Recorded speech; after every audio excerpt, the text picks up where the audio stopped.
అందదమ్మవి నువ్వే కదమ్మా. తెలుగు తక్కువగా మాట్లాడొద్దు చంద్రమా. నన్ను పిచ్చిదానిగా చేయకండి. నేను జయజమ్మని కాదు కాదు కాదు. నువ్వు జేజమ్మ కాకపోతే నీ మీద అడిగే కక్ష ఎందుకు? ఎందుకు? అదే ఎందుకు? నువ్వే జేజమ్మవి కాబట్టి. కాదు, అబద్ధం. వాడిని నాశనం చేయగలనని జేజమ్మని నమ్మితే అది ఎలాగో తనకి తెలిసే ఉంటుంది. మళ్ళీ పుట్టిన ఈ జేజమ్మకే అది తెలియాలి. జేజమ్మ చెప్పు. నేను జయజమ్మని కాదంటే వినిపించుకోరే. నా చుట్టూ ఈ కట్టు కదలేంటి? నీ చుట్టూ రగులుతున్న ఈ వినాశనం అబద్ధమా? నిజం. నిన్ను వాడు నాశనం చేస్తాననడం అబద్ధమా? నిజం. నిన్ను హింస పెట్టడానికే వాడు సమాధి బద్దలు కొట్టుకు రావడం అబద్ధమా? నిజం.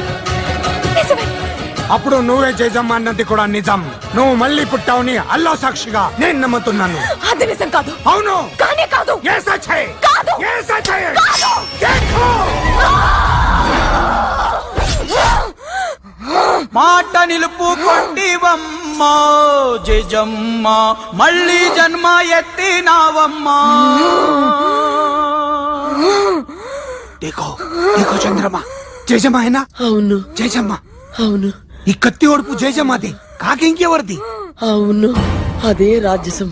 అమ్మను చూస్తున్నట్టే